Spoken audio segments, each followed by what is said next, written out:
Boker Tov, Haverim, and welcome to the second of our Heartfelt Haftarah lessons. So we are moving through the year, reading our Torah portions, and this year we're going to focus on learning about the Haftarah portion that goes with the Torah portion.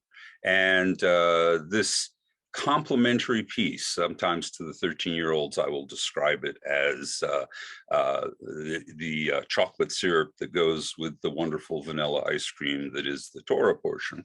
There is always something complementary going on. Now, as I have referred to in my first presentation, we're going to be divided into two sections on these lessons. One is going to be what I call the tent peg, part of the program, and then we'll have the actual some study from the part of the Torah portion, of the Haftarah portion, that we can learn something from, something that I think has an heartfelt quality to it. So while I wear this badge of office, we're going to be talking about tent peg. And by tent peg, I mean Jewish literacy, understanding the prophets, understanding the collection of literature, and all through the year, I'm going to be doing part of this, focusing on just how these texts came to be, what is the nature of prophecy, et cetera, et cetera. So that's very nice. Police just prowled through our parking lot. That's lovely. All right, so what do I want you to know next about the prophets? Last time I told you that the entire Hebrew Bible is divided into three sections: the Torah, the Nevi'im or prophets, and the writings. So let's sort of focus down a little bit on the prophets, and I will use my exemplary front plate here that is going on. So if you, gotta raise it up here. If you look at the Nevi'im, they actually are divided into a couple of subgroups. So let's talk about that. First of all, the first subgroup is the first 6 books. Now, the first 6 books feature in them prophets in historical context. They are usually part of larger narratives about judges and prophets and kings, part of the annals of ancient Israel. And so if you're going to meet a prophet in these 6 books, they're going to be met in the third person. They're presented as a character, and you'll hear about their adventures, what the rabbis would call Maisot or Maisa, stories, lessons, things where you can observe them as exemplars, sometimes not so much as exemplars. But in any case, you get to see the prophets in action. Once you get down here, you start meeting all the prophets who write in their own names, or supposedly. There's some question about that. I got to raise this up here. Here we go. There's a position. So once you start hitting Isaiah, Jeremiah, Ezekiel, and then Hosea, Joel, Amos, Obadiah, Jonah, Micah, Nahum, Habakkuk, Zephaniah, Haggai, Zechariah, and Malachi, you have prophets who are speaking their own oracles. In a sense, they're speaking in the first person. So generally, in Western tradition, these are divided in these two categories as former and latter prophets. So the former prophets are generally those prophets that appear in third person. The latter prophets are those prophets who apparently are speaking and writing in their own name. So if you hear someone say former prophets or latter prophets, just be aware.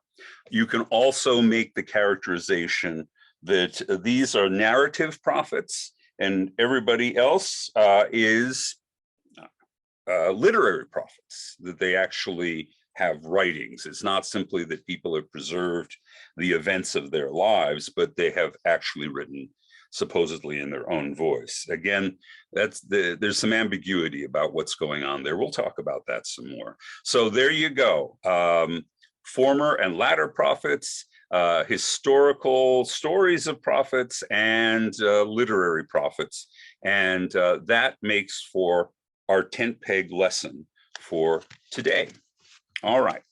So what is our second, I have to put away my tent peg once I'm done teaching tent peg things.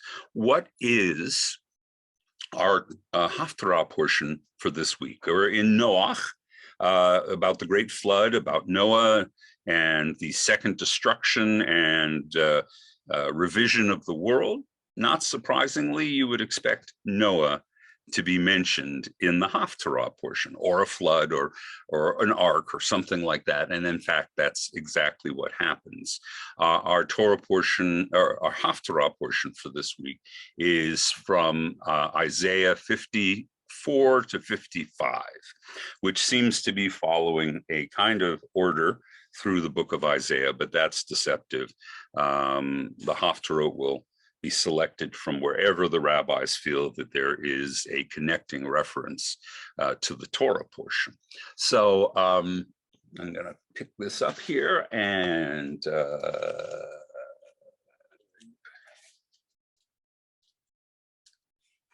we are in, again, Isaiah. We are in the later writings of Isaiah, and this is what I always describe as lyrical Isaiah.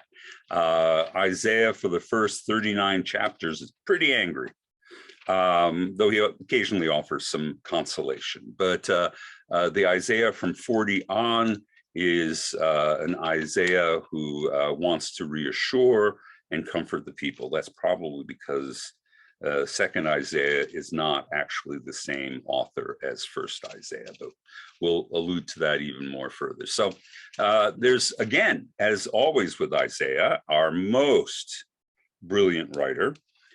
We have multiple famous quotes. Quotable Isaiah is all over the place. One of the ones that appears in here is, and your children shall all be learned of the Lord, and great shall be the peace of your children. A phrase that has been used again and again in Jewish tradition.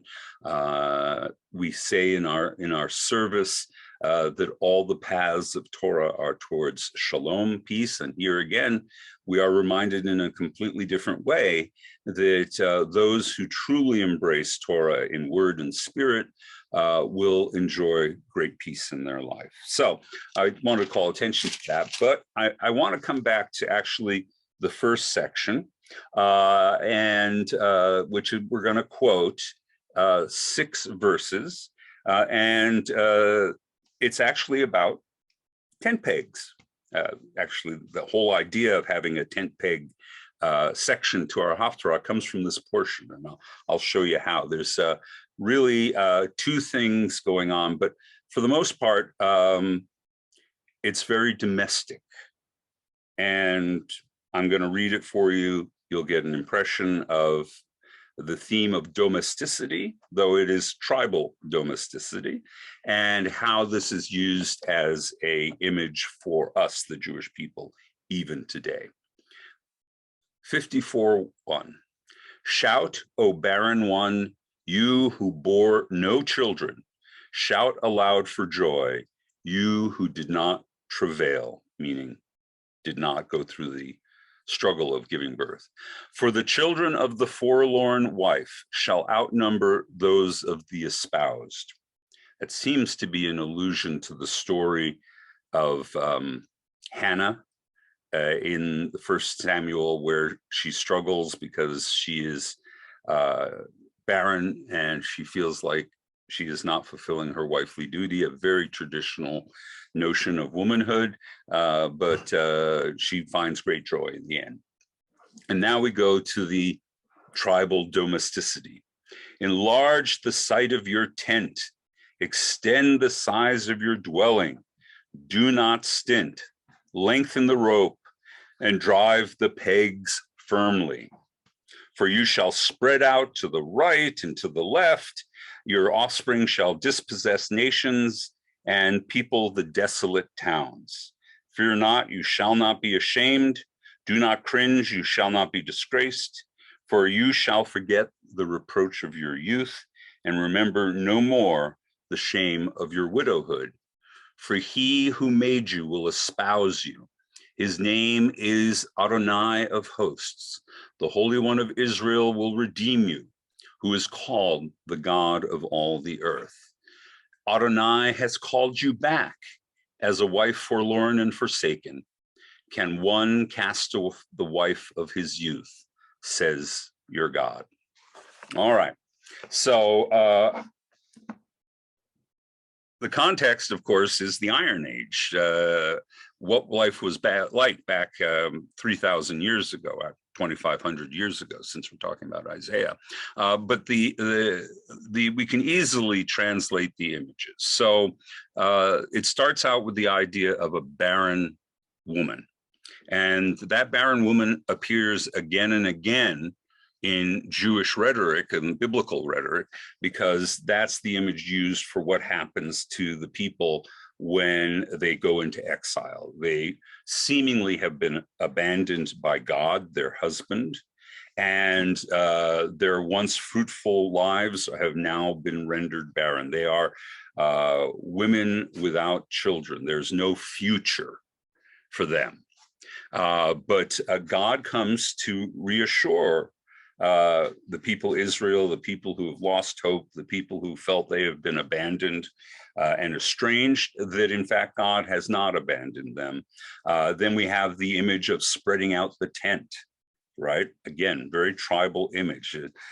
We would say, let's put an addition on the house. We're doing so well, right? Or we've got so many wonderful family members living with us, we need to build a grandma annex out on the side of the house. So the image is a positive one, the idea that the people will grow and thrive, and therefore they're going to need more room. And then it goes and uses the image again of the barren woman and of widowhood to reassure us that we are neither. We are not widows. We are not barren women. We are not estranged wives. God, who loves us, has espoused us in the desert, still loves us. And despite this temporary travail, despite this interruptum in the relationship between God and Israel, the relationship will endure, and it will endure forever. And that makes us an eternal people. And throughout the centuries of Jewish experience, most of it good, sometimes terrible, we are always reminded that even if we individually may not thrive, whether for a short time or over the long term, that we, our children, our children's children, will not be abandoned by the Holy One of Blessing, and that there is a future for us all. That is the opening message of the oracle of Isaiah in chapter 54. It's a beautiful one, and I hope it is comforting to know that in the long term, what it means to be a Jew, what it means to be the Jewish people, is that we truly do taste eternity in a way perhaps that no one else does.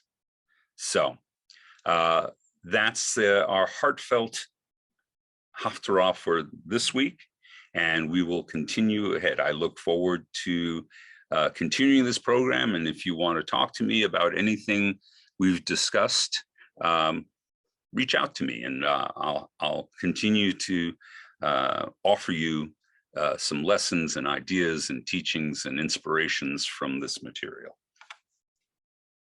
Lehitraot, we'll see you later.